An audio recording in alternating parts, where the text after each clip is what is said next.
Hey everyone, I'm Mindy Kaling. I love so many of the films in the Criterion Closet, and I honestly can't believe I'm here right now. This is thrilling. This is an incredible movie. Anatomy of a Fall. I love this film because it answers the age-old question of, did this woman murder her annoying husband or not? I was about to say Sandra's performance as though she's my good friend. I'm gonna call her Sandra, like we know each other and we text.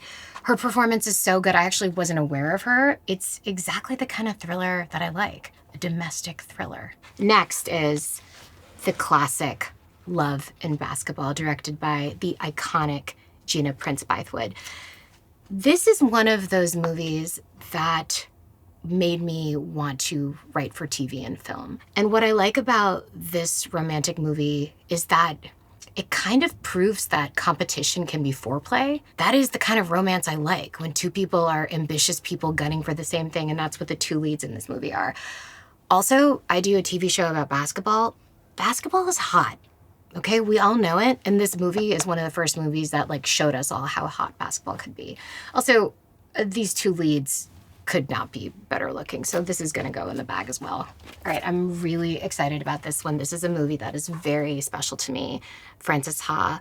And do you ever have that film where when you meet someone new and you like them so much, and you wanna hurry up and get to that point where you know everything about each other, and you wanna show them a movie that really encapsulates who you are? To me, that is Frances Ha. This movie is so special. When I first saw it, I thought, this has so beautifully captured what it's like to be broke, underappreciated, and just longing.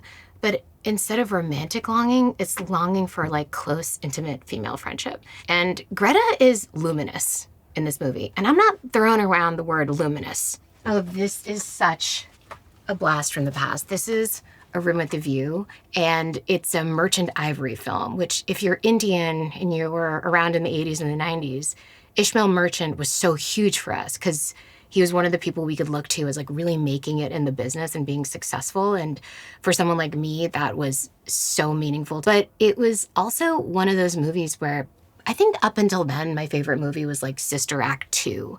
And this was a grown-up movie. And there's actually a very grown-up scene in the movie, people who know the movie will know, which is Julian Sands and another actor are running fully naked around a pond in this joyous scene. And I don't think I'd ever seen a man's penis before then. So I'm gonna say that was very imprinted on me as well. My next choice, I think, is gonna be a surprise to people, which is The Shape of Water. I love Guillermo del Toro because he has this way of making monsters seem human and humans seem terrifying. And when I saw this, I was like, is that amphibian man hot? You understand why Sally Hawkins falls in love with this man. And the relationship between Octavia Spencer and Sally Hawkins in this movie is one of the most tender friendships, I think, in any film. And Michael Shannon as a psychopath is unforgettable. So I love this film. It's really strange. It's incredibly romantic. And like all of Guillermo del Toro movies, there's just surprising violence that devastates you and you can't stop thinking about.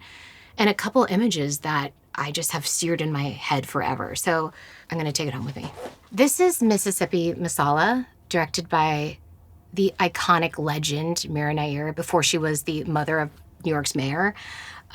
She was a legend for my people. Mira Nair has made so many amazing movies. This one, to me, really sticks out because of how ahead of its time it is. Not only are Denzel Washington and Sarita Choudhury the best looking that they've ever been, or the best looking anyone has ever been, the movie is about immigration, displacement, and how marginalized communities can feel prejudiced towards each other. And like I said, I just think it's incredibly ahead of its time. And most importantly, it's romantic. And the story is so gripping. Okay, so for my last pick, I'm just gonna see what the closet wants me to watch. Kind of like the Sorting Hat in Harry Potter. So I'm gonna close my eyes and then just blindly move my arms around. Pick up on South Street? Hey, this looks hot. I think I did a good job. I can't wait to see that. So that's gonna go in my bag.